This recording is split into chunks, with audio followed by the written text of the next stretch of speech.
প্রমাণ সহ শালিনীর মুখোশ টেনে খুলে দিল ফুলকি ও রোহিত। হ্যাঁ বন্ধুরা, ফুলকি সিরিয়ালে আজকের পর্বে তোমরা এরকমটাই দেখতে পাবে। পুরো গল্পটা জানতে হলে প্লিজ লাইক দিয়ে সঙ্গে থেকো। শালিনী নিজের মুখে সমস্তটা স্বীকার করে নেয়। শালিনী বলে যে কিভাবে সে বর্ণার হাত থেকে বেঁচেছিল। সে আগে থেকেই সবকিছু প্ল্যানিং করেই গিয়েছিল, ওখানে কোমরে দড়ি বেঁধে নিয়েছিল, ওখানে কিছু লোক গিয়ে তাকে নৌকোতে করে বাঁচিয়ে এনেছিল। সমস্তটা প্ল্যানিং করে পাগলের অভিনয় করে এই বাড়িতে ঢুকেছিলাম, কিন্তু তুমি আমার পাগলামোটা ধরে ফেলেছিলে। কিন্তু কি করব, তোমাকেই তাই পাগল সাজাতে হলো, তাই আমার ঔষধগুলো তোমাকে খাইয়ে তোমাকে পাগল করে দিলাম। এবার ফুলকি তুমি যাও পাগলাগারোতে, তুমি সেখানে গিয়ে থাকবে আর আমি এখানে রোহিতকে হাত করব। তারপরে প্রত্যেকটা বাড়ির লোক আমার কোথায় উঠবে আর বসবে। এবার তুমি দেখো কি করি আমি। এরপর শালিনী ওখান থেকে চলে যায়। রোহিত বলে যে আমি তো ভাবতেই পারছি না শালিনী এতটা নিচে নামতে পারে। তখন ফুলকি বলে যে আজকে ম্যাডাম দেখালো তার খেলা, আমি কালকে দেখাবো কত বড় আমিও খেলোয়াড়। এর পরের দিনে হাসপাতাল থেকে লোক চলে আসছে। তোমাল আর পিয়াল তার দিকে বাড়িতে আনে। এদিকে রোহিত ফুলকিকে ঘরের মধ্যে আটকে রাখে।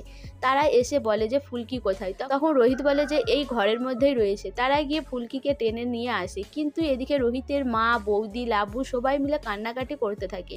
তারা বলে যে এটা ছাড়া কি উপায় নেই। তখন রোহিত বলে যে মা ওকে নিয়ে যাক, ও কদিনের মধ্যেই সুস্থ হয়ে যাবে, তারপরে তো ফিরেই আসবে বাড়িতে, তোমরা কান্নাকাটি করো না, ডাক্তার বলেছে তাড়াতাড়ি সুস্থ হয়ে যাবে ফুলকি। এরপর ফুলকিকে ধরে নিয়ে যায়। ফুলকি তখন মনে মনে ভাবে আজকেই সবকিছু শেষ হবে, আর কয়েক মিনিটের ব্যাপার, আমি তো আজকে ওই শাকচুন্নির মুখোশ সবার সামনে টেনে খুলে দেবো। এদিকে ঈশিতা সবকিছু দেখে বলে যে আমি যাই শালিনীকে ঘরের দরজা বন্ধ করে দিয়ে আসি, না হলে হয়তো উত্তেজনার বসে বাইরে বেরিয়ে আসবে, তারপরে এক করতে এক হবে। ঈশিতা গিয়ে শালিনীর দরজা বন্ধ করে দেয়, কিন্তু রোহিত কান্নার ছল করে গিয়ে শালিনীর ঘরের সামনে গিয়ে বলে ফুলকিকে নিয়ে চলে গেল, আমি এবার কি করব, নিজেকে কিভাবে সামলাবো। এই বলে সে শালিনীর দরজাটা আস্তে করে খুলে দেয়। শালিনী যখন দরজাটা আবার টানাটানি করে তখন খুলে যায়। শালিনী বাইরে বেরিয়ে আসে।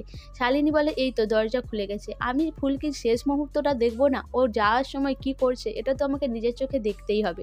ফুলকিকে যখন নিচে নামিয়ে নিয়ে চলে আসে, এরপর রোহিত বাড়ির সবাইকে ডেকে আনে। বাড়ির সবাই ফুলকিকে বলতে থাকে যে কদিনের মধ্যে সুস্থ হয়ে ফুলকি বাড়ি ফিরে আসতে পারবে। এরপর ফুলকিকে যখন ধরে নিয়ে যাবে, ফুলকি তখন বলে যে 1 মিনিট। এরপর ফুলকি বলে যে আমি একদম সুস্থ রয়েছি, আমি কোনোভাবেই পাগল হইনি, আর আমি পাগলের নাটক করছিলাম। ও জেঠিমণি বলে যে এইসব কি হচ্ছে, পাগলের অভিনয় করছে মানে? এই কদিন আগে শালিনীকে ঝাঁটা দিয়ে মারলো, শালিনী যে অসুস্থ সেটা তো কারো মাথায় ছিল না, ফুলকি এইসব করেছে নাটক করে। এই বলে জেঠিমা খুব রাগারাগি করা শুরু করে। তখন জেঠু বলে আগে তুমি শোনো কি হয়েছে। এরপর ফুলকি বলে যে শাকচুন্নি ওই দেখো আড়াল থেকে সবকিছু দেখছে। এরপর শালিনীকে ধরে আনে। শালিনী তখন চমকে যায়। শালিনী তখন বলে যে বন্ধু আমাকে দেখো, আবার ও ভয় দেখাচ্ছে, তুমি আমাকে বাঁচাও। তখন রোহিত বলে যে আর কত তুমি নাটক করবে, এবার তোমার নাটকটা থামাও, আমি তো আর পারছি না তোমার এই অভিনয় দেখতে। যদি কেউ নাটক করে থাকে তাহলে এ করেছে, শালিনী আমার দিকে সবাইকে পাগল করে ছাড়ছে, এর জন্যই আজকে এই অবস্থা। এরপরে কাকিমা বলে যে কি প্রমাণ রয়েছে যে শালিনী নাটক করছিল। এদিকে রুদ্র বুঝতে পারে যে শালিনী তাহলে ধরা পড়ে গেছে, শালিনীকে আর কোনোভাবেই মনে হয় বাঁচানো যাবে না। এরপর পিয়াল বলে যে আমার কাছে প্রমাণ রয়েছে, এই চিপেতেই সব রয়েছে।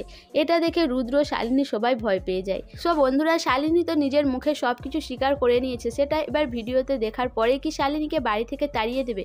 কিন্তু কোনোভাবেই তো রুদ্র সামনে আসলো না, তাহলে এবার কি করে ফুলকি রুদ্র মুখোশটা টেনে খুলবে? তোমাদের কি মনে হয় অবশ্যই আমাকে কমেন্ট করে জানাবে। আর আমার ভিডিওটা ভালো লাগলে প্লিজ সাবস্ক্রাইব করে দিও, আর লাইক, কমেন্ট, শেয়ার করো।